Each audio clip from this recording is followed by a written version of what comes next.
I'm going to go ahead and flip it over, and I'm going to clean out the bores real good, clean the crankshaft, and start putting pistons in.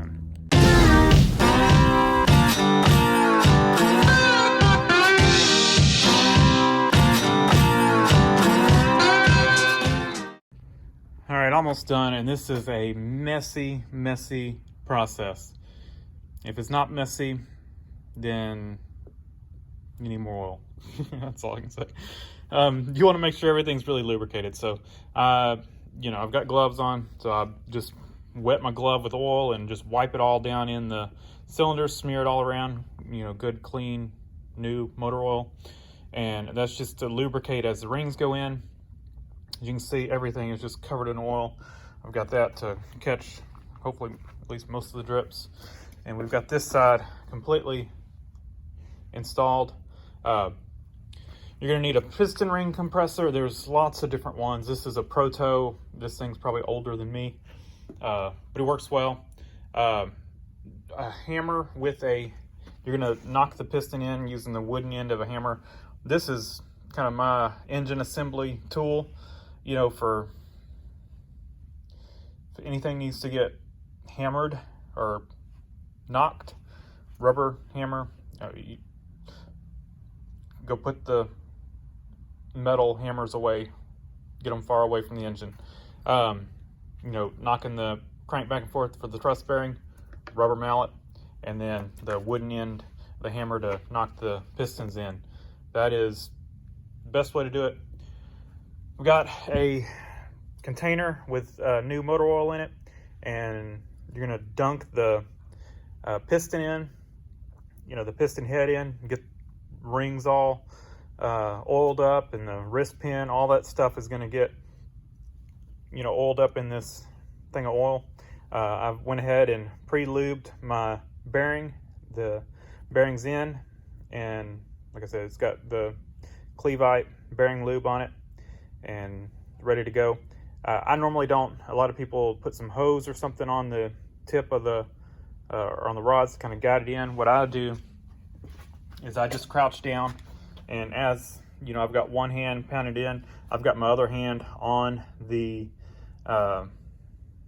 end of the rod, and I just use my other hand, and I'm watching as I'm driving the piston in to, you know, get that lined up, and it works for me.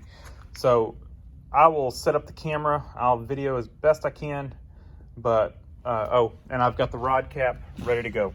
And I don't torque them down yet. I just put the caps on, put them on finger tight, and then we'll flip the engine back over and we'll torque all the rods, you know, at the same time. So this is just getting them on so they don't fall off.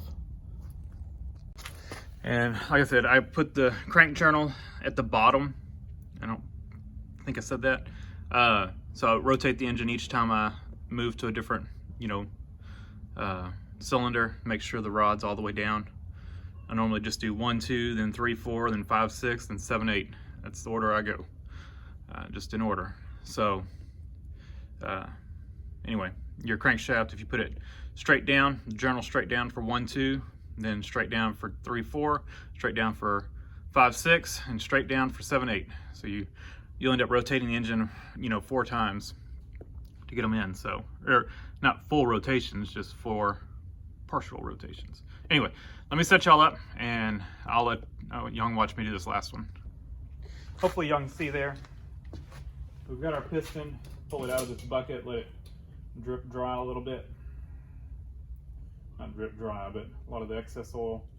Let it go back in the bucket, and just come around here, try to stay out of y'all's way, and dot to the front, and made sure my rings are in the right place, and they are. And so I normally just set it like that. We're going to take our ring compressor, and I like just putting this at the top. It really does not matter. So now it's on, and that to me gives about the right protrusion of the ring compressor.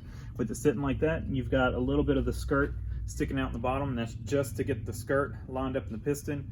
You want these bands right around where the rings are going to be. And that's what's going to compress the rings down. If you get it too high up, it's not going to compress the rings enough.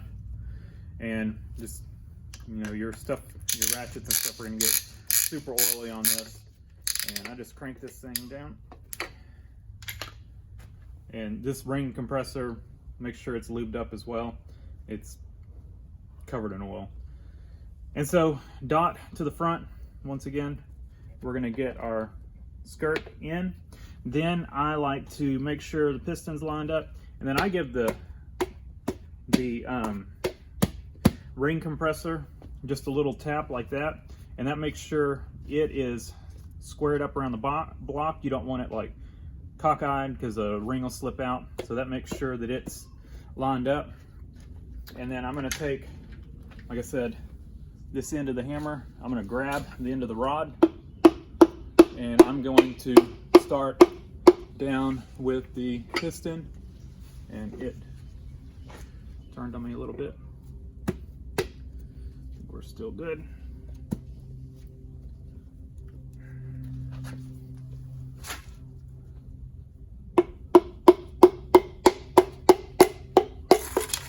And catch the ring compressor with your hammer.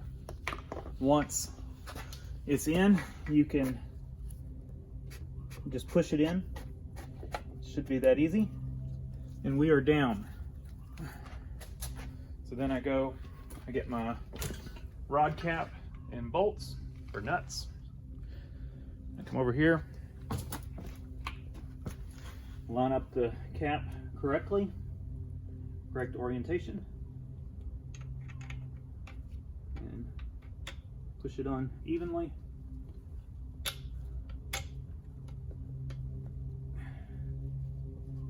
And we start the nuts. As you can see, there's oil dripping everywhere. This is a messy process. Make sure you lube everything very well.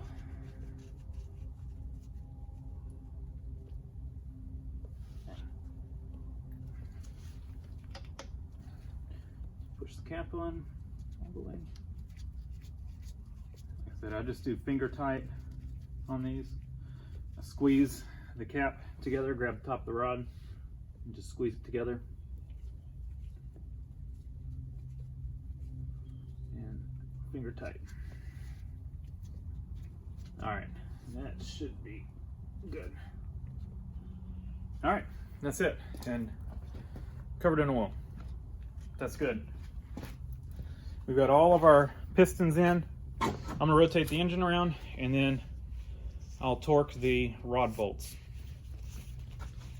These dots on the rods go towards the crank. They do not face each other on rods, so you should not have dots facing each other or facing inward. They face out. So on each one, you can say facing out. These are facing out, out, out, out, out, out, out. Now, another way you can do it if you don't have that is I'm gonna call it bearing tangs, but that may not be the proper name for it, but those should face towards the outside of the block on each side. Just an easy way to remember it. All right, so I got an old bearing so I can show you. So, you know, the little cutout in the rod cap for this part of the bearing, those, of course, line up, so you'll have it'll be like that, and then the cap will be like that. So that's the orientation. They should face whatever side of the engine they're on, they should face outward. So these, since they're on the other side of the engine, they don't face this way. They face this way.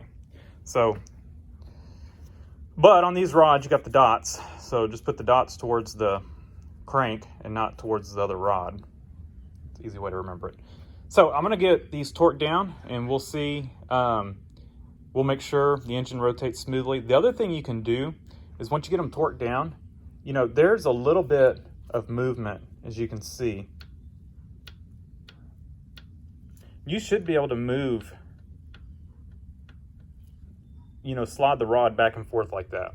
You know, there's just a couple thousandths that they can float. They should be able to float back and forth. You know, they shouldn't be locked up so tight that you can't get that little bit of wiggle in them. So that's an easy way. Like if it gets locked down or it feels too tight, start checking and you can easily identify where your issue is. You know, find the ones that aren't wiggling and you can figure out which ones are tight. So I'll torque them down and then I'll bring y'all back and we'll wrap this up. Well, we've run into trouble. So it wasn't quite feeling right. It seemed really tight once I tightened down number 1. I can still turn it, but it definitely made a huge difference. And it's not just the drag of the piston. You can leave number 1 loose and you can turn it okay. But as soon as you torque down number 1, it gets really hard to turn. There is something going on with number 1.